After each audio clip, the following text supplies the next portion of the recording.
जब सत्ता स्वार्थी हो जाए तो एकजुट आदिवासी क्या बदलाव ला सकते हैं?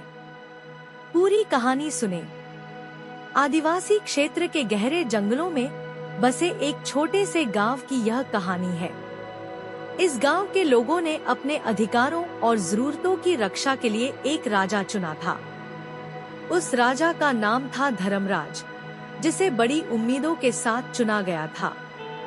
धर्मराज साधारण पृष्ठभूमि का व्यक्ति था और लोगों को लगता था कि वह उनकी समस्याओं को समझेगा और उनका समाधान करेगा। परंतु जैसा कि अक्सर होता है, सत्ता का नशा सिर चढ़कर बोलने लगता है और इंसान अपनी जड़ों को भूल जाता है। यही हाल धर्मराज का हुआ।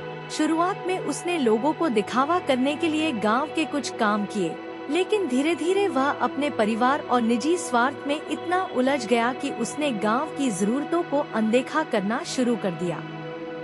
धर्मराज अब केवल अपने पद का उपयोग अपने परिवार के लिए धन और संसाधन जुटाने में करता था।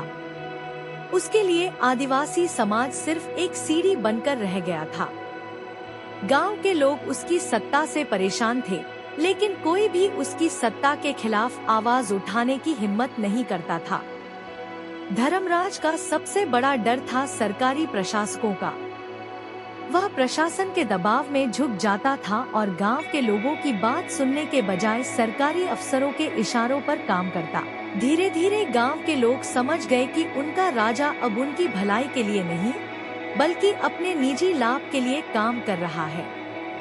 फिर गांव के बुजुर्गों ने हालात को समझा और युवा पीढ़ी को बुलाकर एक गुप्त सभा की।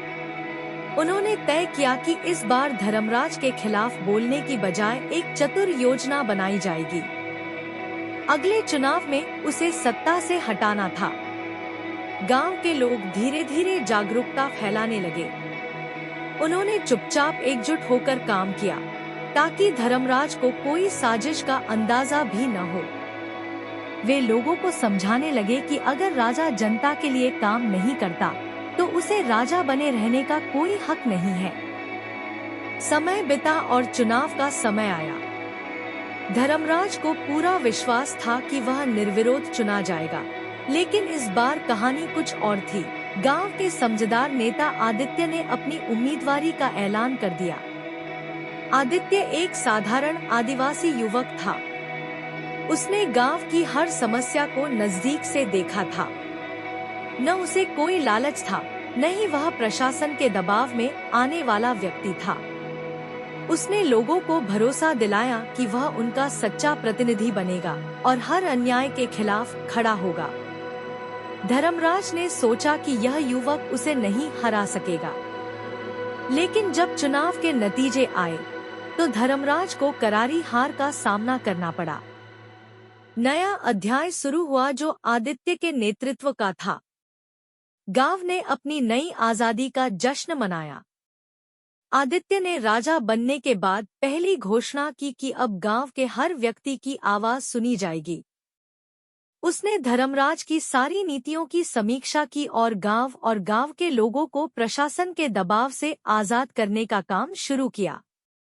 इस कहानी का संदेश यह है कि यह कहानी हमें सिखाती है कि अगर लोग संगठित होकर अपने अधिकारों के लिए खड़े हों, तो कोई भी ताकतवर सत्ता उन्हें दबा नहीं सकती। धर्मराज का पतन और आदित्य की जीत इस बात का सबूत है कि असली नेतृत्व वह होता है जो जनता के लिए काम करे, न कि अपने निजी स्वार्थ के लिए। यह गांव अब पूरे आदिवासी क्षेत्र के लिए प्रेरणा का स्रोत बन चुका है। लोग समझ गए हैं कि बदलाव एकजुटता और सही समय पर किए गए प्रयास से आता है। तो सोचिए, आने वाले समय में आपका जनप्रतिनिधि कैसा होना चाहिए? इस कहानी ने आपको कैसा महसूस कराया? हमें कमेंट करके बताएं। इसे लाइक करें और अपने दोस्तों के साथ जरूर शेयर करें।